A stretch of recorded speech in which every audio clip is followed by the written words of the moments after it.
Namaste. Thank you, Prime Minister Modi and distinguished leaders. It's wonderful to be back in India. Every time I visit, I'm struck by the pace of change, and today is no different. Back when I was a student, I often took the Coromandel Express train from Chennai up to IIT Kharagpur.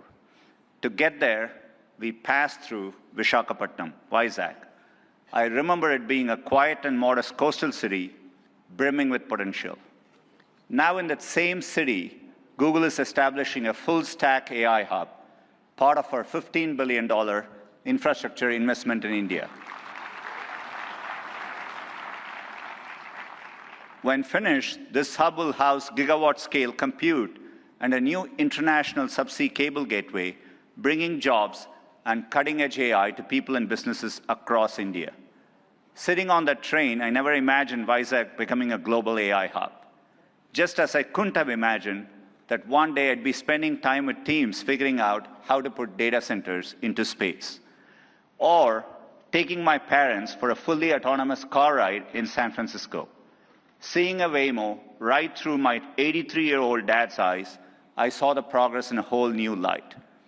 Of course, he said he'd be more impressed if it worked on India's busy roads. Still working on that one, Dad. The progress shows what's possible when humanity dreams big. And no technology has me dreaming we are on the cusp of hyper-progress and new discoveries that can help emerging economies leapfrog legacy gaps. But that outcome is neither guaranteed nor automatic. To build AI that is truly helpful for everyone, we must pursue it boldly, approach it responsibly, and work through this defining moment together. Why bold? Because AI can improve billions of lives and solve some of the hardest problems in science. For 50 years, predicting protein structures was a grand challenge and a blind spot that stalled drug discovery. Demis Hassabis and his team at Google DeepMind asked an audacious question: how could we use AI to solve this?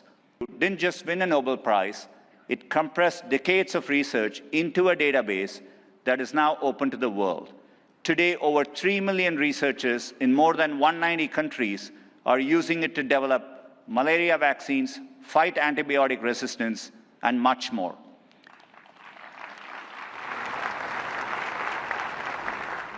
And we are asking similarly bold questions across the scientific stack, from cataloging DNA disease markers to building AI agents that act as true partners in the scientific method.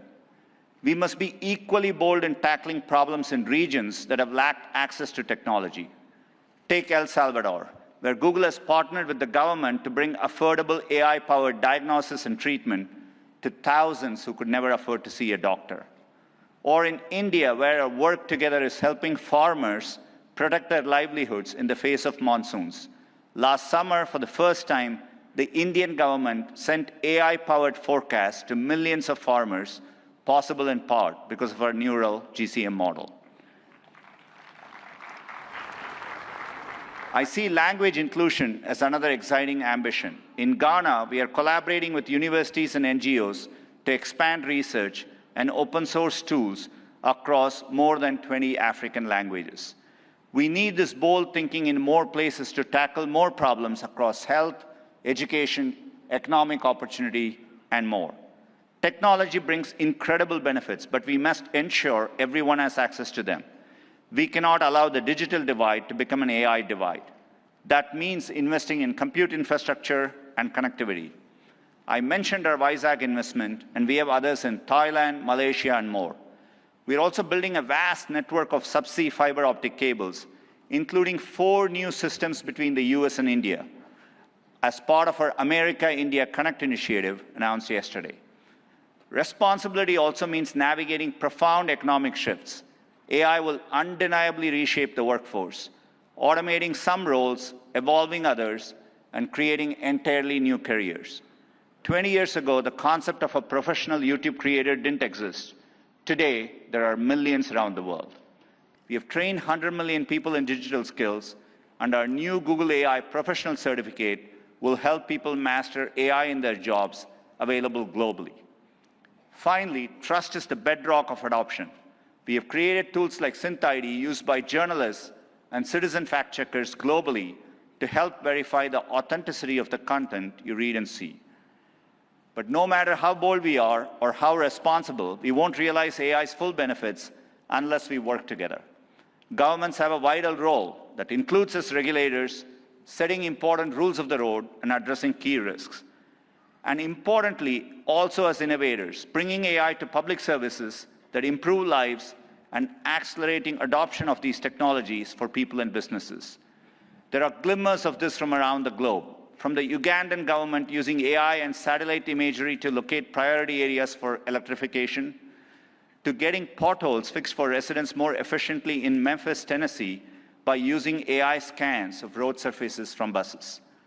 Tech companies must also step up, building products that boost knowledge, creativity, and productivity to help people achieve their dreams. And we also need companies of all sizes thinking about this, harnessing AI to innovate and transform their businesses and sectors, and to skill up and empower workers. We have the opportunity to improve lives at a once-in-a-generation scale. I know we have the capability to do this, and looking at the leaders here today, I believe we also have the will.